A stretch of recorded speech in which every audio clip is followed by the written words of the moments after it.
নমস্কার, Rishibani institute of বেদিক অ্যাস্ট্রোলজির পক্ষ থেকে স্বাগত জানাই আজকের জ্যোতিষ আলোচনায়। আমি শান্তনু আপনাদের সঙ্গে। আলোচ্য বিষয় বিশুদ্ধ জ্যোতিষ। আমরা আজকে আলোচনা করব এই যে কাশ্মীরে এমন জটিল একটা ঘটনা ঘটল এবং এই ঘটনাটির কিন্তু ধর্ম সংক্রান্ত একটি নাড়া দেওয়া হলো। একটি ধর্মীয় স্পর্শকাতর বাতাবরণ তৈরি করবার একটা অদ্ভুত চেষ্টা। কিছু মানুষকে বেছে বেছে হত্যা করা হলো। এই যে একটা বিদ্বেষ তৈরি করবার চেষ্টা, একটা রাষ্ট্রব্যাপী বিদ্বেষ তৈরি করবার চেষ্টা, যার কিন্তু রেজাল্ট হতে পারে মারাত্মক। এই যে প্রচেষ্টা করা হলো, এই প্রচেষ্টার জন্য কোন গ্রহ অবস্থান কতটা দায়ী? প্রবেশ করব আমরা গ্রহ অবস্থান ভিত্তিক আলোচনায়। তবে খেয়াল রাখতে হবে আমাদের এই আলোচনা সম্পূর্ণ জ্যোতিষ শিক্ষামূলক। আমাদের এই আলোচনার মধ্যে কোনো রকম রাজনৈতিক বা অন্য কোনো ধরনের চিন্তা ভাবনাও নেই। এবার আমরা চলে আসব মূল আলোচনা প্রসঙ্গে। তবে মনের একদম অন্তর থেকে এই ঘটনার তীব্র নিন্দা এবং ধিক্কার জানাই। মানুষ হিন্দু হতে পারেন, মানুষ খ্রিস্টান হতে পারেন, মুসলিম হতে পারেন, বৌদ্ধ হতে পারেন, শিখ হতে পারেন, কিন্তু সবচেয়ে বড় ধর্ম সেটা হচ্ছে মানবিকতা। জঙ্গি হামলা, আতঙ্কবাদ এটা কোনো রাস্তা নয়। এর মাধ্যমে কোনো কিছুই পাওয়া যাবে না, কেবলমাত্র হিংসা এবং প্রতিকূলতা। এবং তার সঙ্গে সঙ্গে শান্তিপ্রিয় মানুষদের এটাও খেয়াল রাখতে হবে যে এই যে আক্রমণ, এটা কিন্তু একটি প্ররোচনা এবং এই আক্রমণ থেকে বিরাট অশান্তি হতে পারে, ভয়ঙ্কর অশান্তির সূত্রপাত হতে পারে এই আক্রমণের থেকে। সুতরাং প্রত্যেকটি মানবিক মানুষকে কিন্তু নিজের উপরে নিয়ন্ত্রণ রাখতে হবে। একটি ছোট্ট ভুল সেটার জন্য মারাত্মক মাসুল গুনতে হতে পারে। প্রত্যেকটি মানুষের ক্ষেত্রেই কিন্তু এটি প্রযোজ্য। আমরা সবাই নিজেদের শালীনতা এবং সংযম বজায় রাখব। যাই হোক, আমরা চলে আসব জ্যোতিষ শিক্ষামূলক আলোচনায়। 22শে এপ্রিল 2025 অ্যাপ্রক্সিমেটলি 2:50 এই ঘটনাটি ঘটল দুপুরবেলা। সেই সময় সিংহ লগ্ন এবং লগ্নের অষ্টমে রাহু, শনি, নেপচুন, বুধ এবং শুক্রের অবস্থান। দেবগুরু বৃহস্পতি অতিচারী গতিতে মৃগশিরা নক্ষত্রে প্রবেশ করবার পরেই কিন্তু এই ঘটনাটি ঘটেছে। দেবগুরু বৃহস্পতি প্রবেশ করেছেন মৃগশীর্ষা নক্ষত্রে। মৃগশীর্ষা নক্ষত্রে আমরা জানি যে একটা হত্যা, এই বিষয়টি কানেক্টেড। এই মৃগশিরা নক্ষত্রের সঙ্গে সম্পর্কযুক্ত বেশ কয়েকটি কাহিনী রয়েছে। তার মধ্যে একটি কাহিনী অতি উল্লেখযোগ্য। ভগবান শ্রী রামচন্দ্র মারীচকে বধ করেছিলেন। সে একটি মৃগ রূপ ধারণ করেছিল এবং এই মারীচের মাধ্যমে, মারীচকে সামনে রেখেই কিন্তু রাবণ তিনি অনুপ্রবেশ করেছিলেন এবং সীতাকে হরণ করেছিলেন। ফলে মৃগশিরা নক্ষত্রের মধ্যে রয়েছে উগ্রতা, মৃগশিরা নক্ষত্রের মধ্যে রয়েছে অনুপ্রবেশ, অপহরণ, হত্যা, প্রত্যেকটি বিষয় কিন্তু এর সঙ্গে কানেক্টেড। এবং এই অবস্থায় ধর্ম বিষয়টিকে অত্যন্ত প্রাধান্য দেওয়া হয়েছে এবং একটি ধর্মীয় প্ররোচনা এই আক্রমণের সঙ্গে সম্পর্কযুক্ত। এর আগেও বহুবার তীর্থযাত্রীদের ওপরে হামলা করা হয়েছে, কিন্তু ধর্ম জিজ্ঞেস করে হত্যা, এটা কিন্তু এর আগে কখনো দেখতে পাওয়া যায়নি।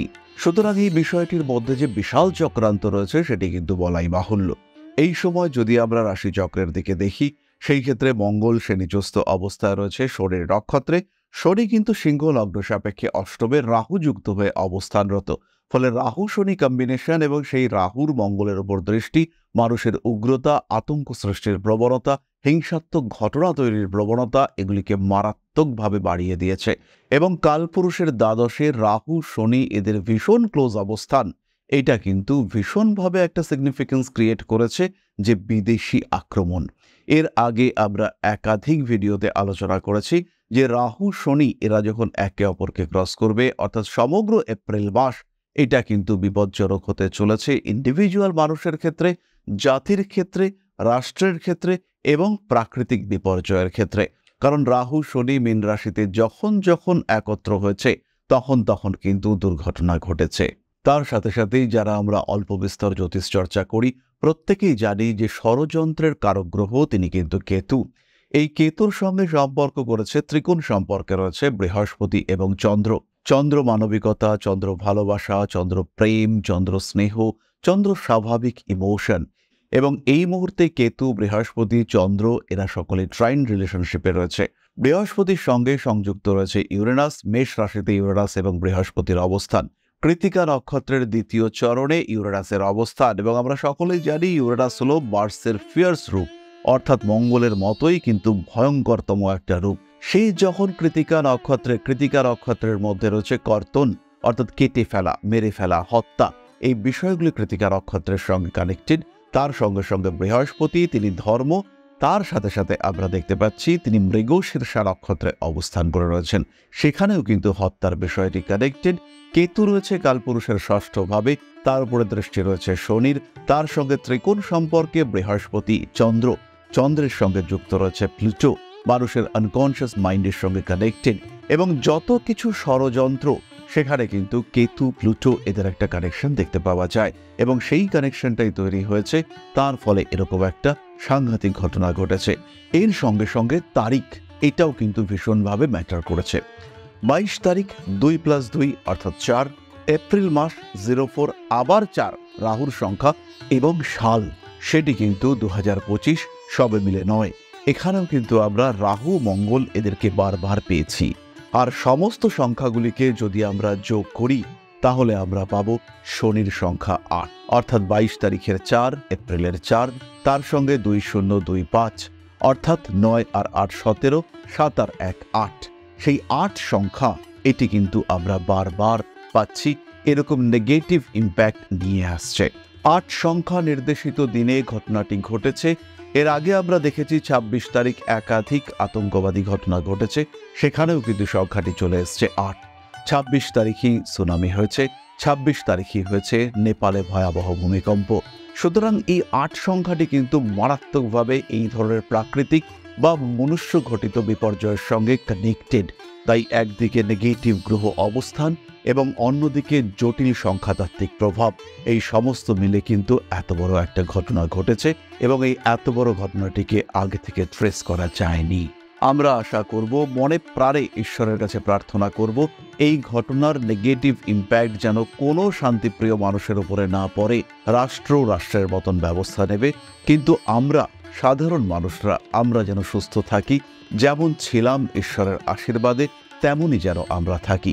পারস্পরিক ঈর্ষা, হিংসা, বিদ্বেষ, তাকে যেন আমরা জয় করতে পারি, এবং এই যে প্ররোচনামূলক ঘটনা, তাতে যেন আমাদের সাধারণ মানবিকতা প্ররোচিত না হয়। ঈশ্বরের কাছে কেবলমাত্র সেই প্রার্থনাই করি। তাহলে আজকের আলোচনা আমরা আর দীর্ঘায়িত করব না। পৃথিবীর প্রত্যেকটি মানুষের কাছে করজোড়ে আমরা শান্তি রক্ষা করবার, মানবিকতা বজায় রাখবার অনুরোধ জানাই। সবাই সুস্থ থাকুন, ভালো থাকুন। মা শ্রী শ্রী আদিশক্তি আপনাদের প্রত্যেকের জীবনকে সুন্দর আরো সুন্দর করে তুলুন। জয় মা আদিশক্তি। নমস্কার।